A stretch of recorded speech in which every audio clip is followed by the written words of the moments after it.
How's it going, everybody? My name's Mike Montgomery, and today I'd like to show you how I built this 8-foot-long floating media console with tons of storage and built-in LED lights on Modern Builds. Before I start today's project, I'd like to give a big thanks to this video's sponsor, Philips Hue. This build is going in the home theater space that I recently converted from an attic, and I'm partnering with Philips Hue to take this space to the next level. I've got downlights for all the recessed fixtures and standard hue bulbs for some accent lighting as well. I've been really impressed with both the seamless setup of the Hue system and how easy it is to control and customize Hue lighting using the Hue Bluetooth app. Play with light and choose from millions of colors to instantly change the look and atmosphere of your room. Then, once you've set the right mood, you can save the scene effortlessly with a touch of the Hue Bluetooth app. One more huge thanks to Philips Hue for making this video possible. You're gonna see more of these lights later on in the video, but now I think it's time to get this project started. Before cutting anything, I laid down some polystyrene insulation, which is what I use as a cutting mat.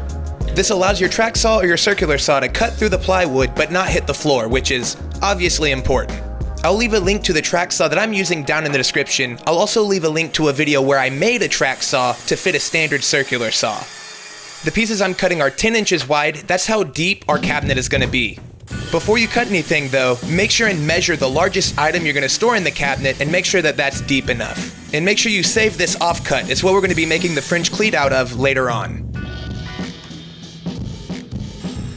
Out of one of those 10-inch boards, I cut 5 10.5 long pieces. This is what the sides of the case are gonna be, as well as all the dividers in between.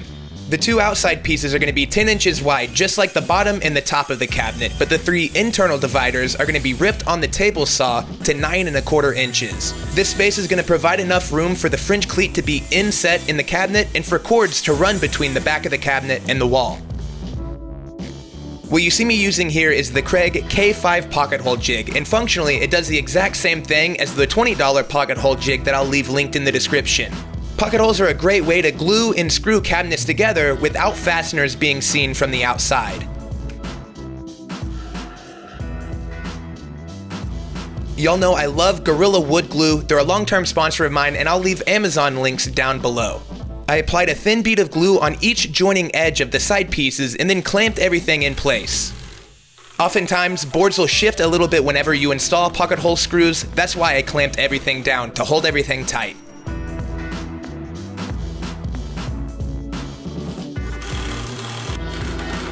Now I don't want those holes to be seen whenever you open up the cabinet, so I installed some plugs to conceal the screws. I'll come back later on to sand these clean. While my glue was drying, I grabbed that piece that we were saving for the French cleat and I cut it so it fit on the inside of the cabinet. Then I set my table saw blade to 45 degrees and ripped it in half. Doing this is going to create 2 pieces with a perfectly joining edge. One piece will attach to the cabinet while the other secures to the wall. This will allow the cabinet to hang on the wall and those 2 pieces be interlocked together and nothing will be able to fall or move. In a perfect world, my French cleats would run the entire length of the console, but unfortunately, I've got some plugs I've got to work around. So I measured and marked the distance between the 2 outlets and I cut the French cleat so that it would fit in between those 2 plugs. Once I knew it was at the correct height, I could screw into the 2x4 studs behind the drywall and double check for level. Now it's time to start working on the door, which is my favorite part of the project. What I'm doing here is measuring out where I want to make relief cuts in the door that are about 1/4 inch deep. These will gradually get closer together towards the lower portion of the door to create a sunburst or gradient effect. I also did this on the facer boards for the stairs in the attic that I converted into a home theater, and since this project is going in that room, I figured it would be the perfect application. I just love the idea of having an 8-foot-long cabinet with an 8-foot-long door. That's just something super custom that you wouldn't be able to buy at a store. These are the easiest hinges that I have ever installed, and I totally recommend them for beginner DIYers. Typically, European or concealed style hinges require a Forstner bit to recess a portion of the hinge inside of the door, but these surface mount to both the cabinet and the back side of the door. They're really strong and they've got quite a bit of snap to them, which keeps the door closed if your cabinet isn't perfect. After installing a hinge on each side of the console, I realized there was a little bit of wiggle towards the center of the door, so I grabbed 2 more hinges and I installed them on each side of the center divider. This is a super common trick that I use all the time installing hinges and other types of hardware. I put a few beads of Gorilla Super Glue gel on the piece, and then I glue it in place. Then, once it's had a couple of minutes to dry, I come back and I drill pilot holes and nothing is able to shift on me.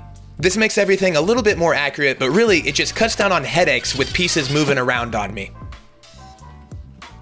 I purposefully cut my door a little bit oversized. That way, once I had everything installed, I could measure and trim it to the perfect height. I know I already mentioned it, but I just want to stress, this project could absolutely be done with a circular saw and a straight edge. There's really no complicated cuts and everything is simple and square. Perfect. I sanded everything up to 150 grit, making sure to use my RZ mats to protect myself from all that sawdust. Plus, if you check out using the code MODERNBUILDS, you will always get a discount. I'll leave a link in the description. Anytime that I build a project with exposed plywood edges, I use Maker Brand Simple Finish. It's a natural oil-based finish that really brings out the depth in wood grain and especially plywood edges. I mean, come on, just check that out. All you've got to do is apply a thick coat with an old t-shirt, let it set on the surface of the wood for about 15 minutes to soak in, and then wipe off all the excess. All of the bulbs in the home theater are Philips Hue Bluetooth enabled, but once I upgraded to the bridge, I was able to connect these LED light strips too. With this upgrade, I'm able to expand the system throughout the entire house. Now, this isn't the first time that I've used LED strips in a project, but it is my first experience using Philips Hue LEDs, and I've got to say, I was genuinely impressed. The adhesive strip on the back is stronger than any other LEDs that I've used, and it couldn't be easier to connect through the bridge in the Hue app.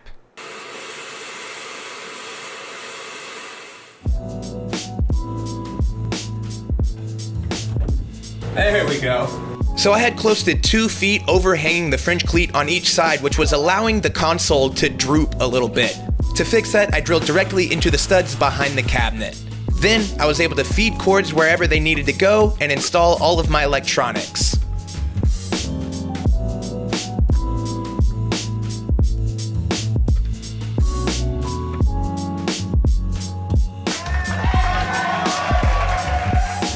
While I was adding all these lights to the theater room, I thought it would be cool to get one of these wall hangers and hang a pendant light from it on the projector wall. And for obvious reasons, I don't want to screw into that projector wall, so what you see me using is Gorilla mounting tape, which is a super strong double-sided tape to attach the hanger to the wall. It's completely out of the way and way stronger than I expected it to be. After that, I grabbed a pendant light that I picked up from Amazon as well, and I looped it a few times around that hanger. I'll be using one of these standard Philips Hue bulbs in the pendant light, and it controls and connects the same way as all the recessed lighting that I installed earlier. All I needed to do was screw it into the lamp and it connected in seconds. And with that, this project is done. I couldn't be more excited about this project. The original console that I built for this room was a little bit of a rush job. It had exposed screws and was not put together nearly as well. Really, I just needed to get something done quickly, and I couldn't be more happy to have a quality piece of furniture to replace it.